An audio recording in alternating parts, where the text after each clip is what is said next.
Simple ಅಪ್ಪ, ನೀವು ಮನೇಲಿ 5 ನಿಮಿಷದ ಕೆಲಸ ಇದು. ಈ ರೀತಿ ಮಾಡೋದ್ರಿಂದ ತುಂಬಾನೇ ರಿಸಲ್ಟ್ ಸಿಗುತ್ತೆ. ಈ ಸಂಕಲ್ಪಕ್ಕೆ ಬಳಸುವಂತ ವಸ್ತುಗಳು ತುಂಬಾನೇ ಇದೆ. ಅದ್ರಲ್ಲಿ ವಾಟರ್, ನೀರು ಬಂದು ಮತ್ತೊಂದು ತುಂಬಾನೇ ಪವರ್ಫುಲ್ ಮತ್ತೆ ಎಫೆಕ್ಟಿವ್ ಮೆಟೀರಿಯಲ್.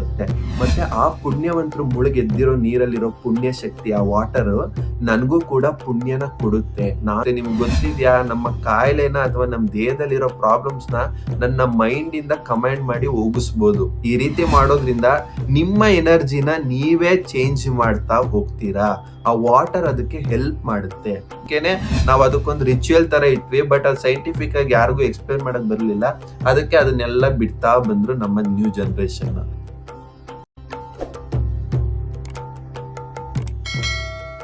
ಎಲ್ರಿಗೂ ನಮಸ್ತೆ.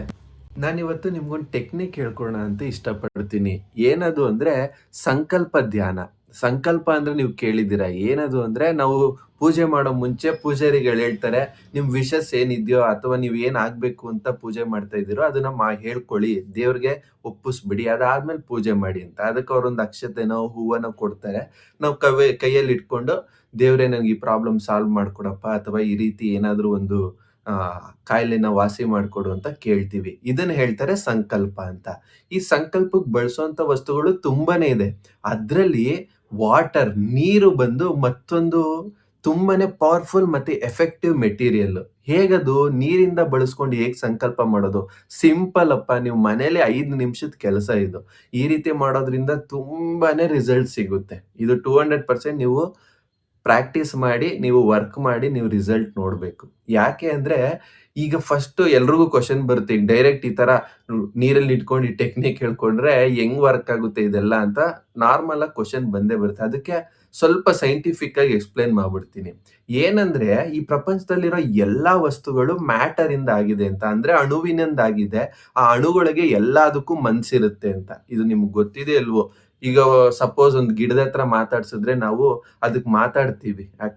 ಅದು ಒಣಗೋಗ್ತಿದ್ರೆ ನೀವು ಡೈಲಿ ಮಾತಾಡಿ, ನೀನಿಲ್ಲ ಚೆನ್ನಾಗಿ ಬೆಳಿತೀಯ, ಹೆಲ್ತಿ ಆಗಿದ್ಯಾ, ನೀನು ಹೂವ ಕೊಡ್ತೀಯಾ ಅಂತ ನೀವು ನಿಜವಾಗ್ಲೂ ಕಂಟಿನ್ಯೂಸ್ ಆಗಿ ಹೇಳಿ ನೋಡಿ, 1 ವಾರ 10 ದಿನ ಅದು ನಿಧಾನಕ್ಕೆ ಚಿಗುರಕ್ ಶುರು ಆಗುತ್ತೆ. ಇದು ನಾನು ಹೇಳ್ದೆ ಅಂತ ನಂಬೋದಲ್ಲ, ನೀವು ಎಕ್ಸ್ಪೆರಿಮೆಂಟ್ ಮಾಡಿದ್ರೆ ಗೊತ್ತಾಗುತ್ತೆ. ಮತ್ತೆ ಎಷ್ಟೊಂದ್ ಜನಕ್ಕೆ ಇದು ಗೊತ್ತು ಕೂಡ ಅಲ್ವಾ? ಅದೇ ರೀತಿ ಪ್ರತಿಯೊಂದು ವಸ್ತುವು ಕೂಡ ನೀವು ಮಾತಾಡ್ಬೋದು. ಈಗ ಸಪೋಸ್ ಯಾವ್ದೋ ಒಂದು ವಸ್ತು ತುದೀಲಿ ಇತ್ತು ಅನ್ಕೊಳ್ಳಿ, ಅದು ಬಿದೋಗ್ತಾ ಇರುತ್ತೆ. ನೀವು ದಯವಿಟ್ಟು ಇಲ್ಲೇ ಇರು, ನಾನು ಬರ್ತೀನಿ ಹೋಗ್ಬಿಟ್ಟು ಅಂದ್ರೆ ಅದು ಅಲ್ಲೇ ನಿಂತಿರುತ್ತೆ. ಇದನ್ನ ನೀವು ಎಕ್ಸ್ಪೆರಿಮೆಂಟ್ ಮಾಡಿದ್ರೆ ಗೊತ್ತಾಗುತ್ತೆ. ಇದೆಲ್ಲ ಹುಚ್ಚರ ತರ ಏನಲ್ಲ, ಇದೆಲ್ಲ ವರ್ಕ್ ಆಗೇ ಆಗುತ್ತೆ. ಯಾಕಂದ್ರೆ ಎಲ್ಲದಕ್ಕೂ ಮನ್ಸಿದೆ, ಅರ್ಥ ಮಾಡ್ಕೊಳ್ಳಿ. ಹೌದಾ? ಇದೇ ಟೆಕ್ನಿಕ್ ನ ಯೂಸ್ ಮಾಡಿ ನಮ್ಮ ಸನಾತನದಲ್ಲಿ ಮಾಡಿಸ್ತಿದ್ದಾರೆ. ಏನಂದ್ರೆ, ನೀವು ದೇವಸ್ಥಾನದಲ್ಲಿ ಕಲ್ಯಾಣಿಗಳನ್ನ ನೋಡಿದ್ದೀರಾ ಅಲ್ವಾ? ಕಲ್ಯಾಣಿ ಅಥವಾ ಹರಿಯೋ ನದಿ ಇರುತ್ತೆ. ಆ ನದಿಲ್ ಕಂಪಲ್ಸರಿ ನೀವು ಮುಳುಗಿ ನೀವು ದೇವಸ್ಥಾನದ್ದು ಅಥವಾ ದೇವ್ರ ದರ್ಶನ ಮಾಡ್ಬೇಕು ಅಂತ ಹೇಳ್ತಾರೆ. ಯಾಕೆ ಮಾಡ್ಬೇಕು ಅದು ಕಂಪಲ್ಸರಿ ಅಂದ್ರೆ, ಒಂದ್ ಅರ್ಥ ಮಾಡ್ಕೊಳ್ಳಿ, ಈಗ ಎಲ್ಲಾ ವಸ್ತುಗಳಿಗೂ ಮನ್ಸಿದೆ ಅಂತ ಹೇಳಿದೆ. ಅದೇ ರೀತಿ ಕಲ್ಯಾಣಿಲಿರುವಂತ ನೀರಿಗೂ ಕೂಡ ವಾಟರ್ ಹ್ಯಾಸ್ ಎ ಮೆಮೊರಿ ಅಂತ. ಇದನ್ನ ನೀವು ಗೂಗಲ್ ಮಾಡಿ ನೋಡಿದ್ರೆ ಆ ಸೈಂಟಿಫಿಕ್ ಆಗಿ ಈಗ ರಿಸರ್ಚ್ ಮಾಡಿದರೆ, ಹೌದು ಅದ್ರಲ್ಲಿ ಏನು ಮೆಮೊರಿ ಇರುತ್ತೆ ಅದು ಹಿಡ್ದಿಟ್ಕೊಂಡಿರುತ್ತೆ. ಏನ್ ಮೆಮೊರಿ, ಅದು ಎಲ್ಲಿಂದ ಬಂತು, ಯಾರು ಅದ್ರಲ್ಲಿ ಮುಳುಗಿ ಎದ್ದೋದ್ರು ಅಂತ ಎಲ್ಲವೂ ಕೂಡ ಅದರಲ್ಲಿ ಮೆಮೊರಿ ಇರುತ್ತೆ. ಸೈಂಟಿಫಿಕ್ ಆಗಿ ಪ್ರೂವ್ಡ್ ಫಿನಾಮಿನಾ, ಆಯ್ತಾ? ಯಾಕೆ ಅದ್ರಲ್ಲಿ ನಾವು ಮುಳುಗಿ ಎದ್ದೊಳ್ಬೇಕು ಅಂದ್ರೆ, ಆ ಸುತ್ತಮುತ್ತ ಇರುತ್ತಲ್ಲ ದೇವಾನ್ ದೇವತೆಗಳ ಗರ್ಭಗುಡಿಯಲ್ಲಿ, ಆ ದೇವ್ರುಗಳು ಕೂಡ ಅದರಲ್ಲಿ ಬಂದು ಮುಳುಗಿ ಎದ್ದೋಗಿರ್ತಾರೆ. ಆ ವಾಟರ್ ಅದ್ರಲ್ಲಿ ಯಾರು ಡಿಸಾಲ್ವ್ ಆಗಿರ್ತಾರೆ ಅಥವಾ ಯಾರು ಅದರಲ್ಲಿ ಮುಳುಗಿ ಎದ್ದಿರ್ತಾರೋ ಅವರ ನೆನಪುಗಳು ಅಥವಾ ಅವರ ಶಕ್ತಿನ ಹಿಡ್ದಿಟ್ಕೊಂಡಿರುತ್ತೆ. ಅಂತ ಡಿವೈನ್ ಬೀಯಿಂಗ್, ಲೈಟ್ ಬೀಯಿಂಗ್ಸ್ ಅಂತ ಪುಣ್ಯಾತ್ಮರು ಬಂದು ಮುಳುಗಿ ಎದ್ದೊಳಿದ್ದಾರೆ ಅಂದ್ರೆ ಅದರ ಅಷ್ಟು ಪುಣ್ಯ ಕಲೆಕ್ಟ್ ಆಗಿರುತ್ತೆ. ನಾವು ಕರ್ಮ ತೊಳ್ಕೊಳಕ್ಕೆ ದೇವಸ್ಥಾನಕ್ಕೆ ಹೋಗೋದು. ನಾವು ಹೋಗಿ ಮುಳುಗ್ದಾಗ ಅಕಸ್ಮಾತ್ ನಮ್ಮಲ್ಲಿರೋ ಪ್ರಭಾವಳಿಲಿರುವಂತ ಕರ್ಮಗಳಿದ್ರೆ ಅದು ತೊಳೆಯುತ್ತೆ. ವಾಟರ್ ವಾಶು ಕೂಡ ಆಗುತ್ತೆ. ಮತ್ತೆ ಆ ಪುಣ್ಯವಂತರು ಮುಳುಗೆದ್ದಿರೋ ನೀರಲ್ಲಿರೋ ಪುಣ್ಯ ಶಕ್ತಿ, ಆ ವಾಟರ್ ನನಗೂ ಕೂಡ ಪುಣ್ಯನ ಕೊಡುತ್ತೆ. ನಾನು ಕೂಡ ಶುದ್ಧ ಆಗಿ ಆ ಮಡಿ ಬಟ್ಟೆಲ್ ಹೋದ್ರು ಹೋಗ್ಬೋದು, ಇಲ್ಲ ನಾನು ಶುದ್ಧವಾಗಿ ಆ ದೇವರ ದರ್ಶನ ಮಾಡ್ತೀನಿ ಅಂತ ಹೇಳ್ತಾರೆ. ಇದು ಕಾನ್ಸೆಪ್ಟ್. ಅರ್ಥ ಆಯ್ತಲ್ವಾ? ಆ ಕಾರಣಕ್ಕೇನೆ ಕಲ್ಯಾಣಿಲಿ ಸ್ನಾನ ಮಾಡಿ ಅನ್ನೋದು.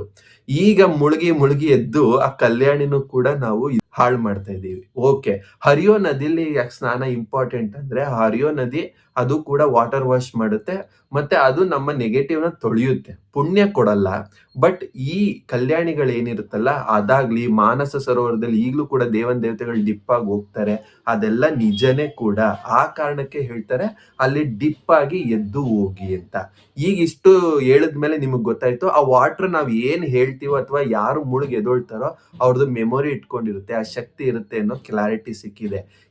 ಈಗ ನೆಕ್ಸ್ಟ್ ವಾಟರ್‌ನ ಯೂಸ್ ಮಾಡಿ ಹೇಗ್ ಮಾಡ್ಕೊಳ್ಳೋದು ನಾವು ಅಂದ್ರೆ, ಈಗ ಅದಕ್ ಮನ್ಸಿದೆ ಅಂತ ಗೊತ್ತಾಯ್ತಲ್ವಾ? ಆ ಮನ್ಸಿಗೆ ನಾನು ಇಂಟೆನ್ಷನ್‌ನ ತುಂಬೋದು. ಹೇಗೆ ಅಂದ್ರೆ ಸಿಂಪಲ್ ಆಗಿ ಒಂದು ಲೋಟದಲ್ಲಿ ನೀರ್ ತಗೊಂಬೇಕು. ಅದು ಬೆಳ್ಳಿ ಲೋಟ ಆಗಿರೋದು ತುಂಬಾ ಒಳ್ಳೇದು. ಅಥವಾ ಕಾಪರ್ ಲೋಟ ಅಥವಾ ಗಾಜಿನ ಲೋಟ. ಸ್ಟೀಲ್‌ನ ಬಳಸಬೇಡಿ. ಆ ಒಂದು ಲೋಟ ಪೂರ್ತಿ ಲೋಟನ ನೀವು ಎಡಗೈನಲ್ಲಿ ಇಟ್ಕೊಂಡು ಅದ್ರ ಮೇಲೆ ನಿಮ್ಮ ಬಲಗೈನ ಮುಚ್ಚಿ ನಿಮ್ಮ ಹಾರ್ಟ್ ಚಕ್ರ ಅಂತೀವಿ. ಅಲ್ಲಿ ಇಟ್ಕೊಂಡು ಕಣ್ಣು ಮುಚ್ಚಿ ನೀವು ಸಂಕಲ್ಪ ಮಾಡೋದು. ಈ ವಾಟರ್‌ನ ನಾವು ಆದಷ್ಟು ದೇಹದ ಒಳಗಿರೋ ಪ್ರಾಬ್ಲಮ್ಸ್‌ಗೆ ಬಳಸಬೇಕು. ಏನು? ಈಗ ನಿಮ್ಗೇನೋ ಹೊಟ್ಟೆ ನೋವ್ತಾ ಇದೆ. ನೀವು ಆ ವಾಟರ್ ಅಲ್ಲಿರೋ ಮೈಂಡಿಗೆ ನೀವು ಫೀಡ್ ಮಾಡಬೇಕು. ಆ ಮಾಲಿಕ್ಯುಲರ್ ಸ್ಟ್ರಕ್ಚರ್‌ಗೆ ನೀವು ಹೇಳ್ಬೇಕು. ಏನಂತ?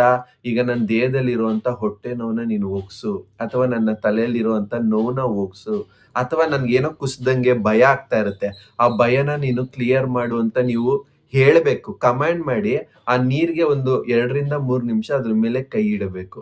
ಎಕ್ಸ್ಟ್ರಾ ಬೇಕಾದ್ರೆ ಆಡ್ ಮಾಡ್ಕೊಳ್ಳೋದು. ಆ ವಾಟರ್‌ನ ನೀವು ಚಿಗುರು ಎಲೆ ಹಸಿರು ಬಣ್ಣ ಅಂದ್ರೆ light green colour, radium green ಇರುತ್ತಲ್ಲ, ಆ ಗ್ರೀನ್ ಕಲರ್‌ನ ವಿಜುವಲೈಸ್ ಮಾಡ್ತಾ ಪೂರ್ತಿ ಇಡೀ ನೀರು ಲೈಟ್ ಗ್ರೀನ್ ಕಲರ್ ಆಗ್ತಿದೆ ಅಂತ ಒಂದು 2-3 ಮಿನಿಟ್ಸ್ ಕೈ ಇಟ್ಕೊಂಡು ಪೂರ್ತಿ ಎನರ್ಜೈಸ್ ಆದ್ಮೇಲೆ ಆ ನೀರ್‌ನ ನೀವು ಕುಡಿಬೋದು.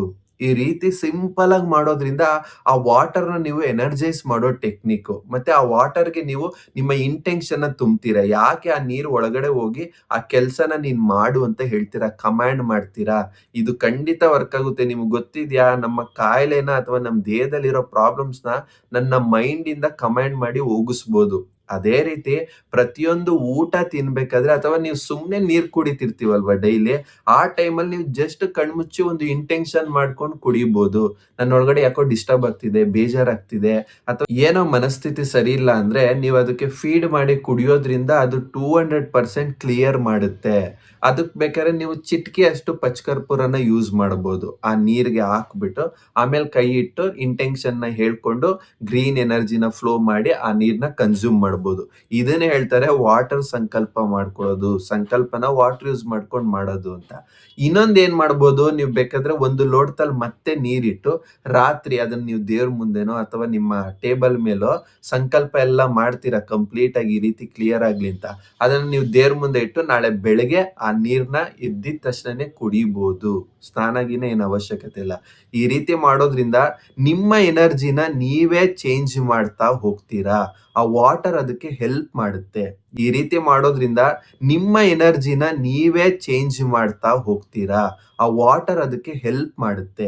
ಈ ರೀತಿ ನೀವು ವಾಟರ್ ಸಂಕಲ್ಪನ ಮಾಡ್ಕೊಂಡು ನೀವು ಟ್ರೈ ಮಾಡ್ಬೇಕು. ಅದಕ್ಕೆ ಹೇಳ್ತಾರೆ ಪ್ರತಿ ಊಟ ಮಾಡ್ಬೇಕಾದ್ರೆ ನಾನು ಈ ಊಟ, ಯಾಕಂದ್ರೆ ಅದಕ್ಕೂ ಮೈಂಡ್ ಇದೆ. ಅದು ಮ್ಯಾಟರ್ ಅಲ್ವಾ? ಅನ್ನ ಅನ್ನೋದು ಅಥವಾ ನಾವು ತಿನ್ನೋ ಊಟ ಕೂಡ ಮ್ಯಾಟರ್ ಇಂದಾನೇ ಆಗಿದೆ, ಅಣುವಿಂದ. ಅದಕ್ ಮೈಂಡ್ ಇರುತ್ತೆ. ಆ ಮೈಂಡ್‌ಗೆ ನಾನು ಹೇಳ್ಬೇಕು, ನೀನ್ ನನ್ಗೆ ದೇಹದಲ್ಲಿ ಹೆಲ್ತ್ ಕೊಡು, ನನಗ್ ಶಕ್ತಿ ಕೊಡು, ಅಥವಾ ನನಗೆ ಇದರಿಂದ ಪಾಸಿಟಿವ್ ಹೆಲ್ತ್ ವೆಯ್ಟ್ ಗೇನ್ ಆಗೋ ತರ ಮಾಡು ಅಂತೆಲ್ಲ ಹೇಳ್ಕೊಂಡು ನೀವು ಸಂಕಲ್ಪ ಮಾಡಿ ತಿನ್ಬೋದು. ಅದಕ್ಕೇನೆ ನಾವು ಅದಕ್ಕೊಂದು ರಿಚುವಲ್ ತರ ಇಟ್ವಿ. ಬಟ್ ಅದು ಸೈಂಟಿಫಿಕ್ ಆಗಿ ಯಾರಿಗೂ ಎಕ್ಸ್‌ಪ್ಲೇನ್ ಮಾಡಕ್ ಬರ್ಲಿಲ್ಲ. ಅದಕ್ಕೆ ಅದನ್ನೆಲ್ಲ ಬಿಡ್ತಾ ಬಂದ್ರು ನಮ್ಮ ನ್ಯೂ ಜನರೇಷನ್. ಬಟ್ ಎಲ್ಲದಕ್ಕೂ ಅರ್ಥ ಇದೆ. ಈ ರೀತಿ ನೀವು ಮಾಡುವಂತ ಪ್ರತಿಯೊಂದು ಕೆಲ್ಸ ಅಥವಾ ಪ್ರತಿಯೊಂದು ಆಚರಣೆನೂ ಕೂಡ ಡಿವೈನ್ ಮಾಡ್ತಾ ಹೋಗ್ಬೋದು. ಅಥವಾ ಸೈಂಟಿಫಿಕ್ ಆಗಿ ಅರ್ಥ ಮಾಡ್ಕೊಂಡು ಲಾಜಿಕಲ್ ಆಗಿ, ಅಂದ್ರೆ ಎಲ್ರು ಪ್ರಶ್ನೆ ಕೇಳಿದ್ರೆ ವಾಪಸ್ ಉತ್ತರ ಹೇಳುವಷ್ಟು ನೀವು ರೆಡಿ ಆಗ್ಬೋದು. ಈ ರೀತಿ ವಾಟರ್ ಸಂಕಲ್ಪ ಧ್ಯಾನ ಮಾಡ್ಕೊಂಡು ನಿಮ್ಮ ಪ್ರಾಬ್ಲಮ್ಸ್‌ನ ನೀವು ಸಾಲ್ವ್ ಮಾಡ್ಬೋದು.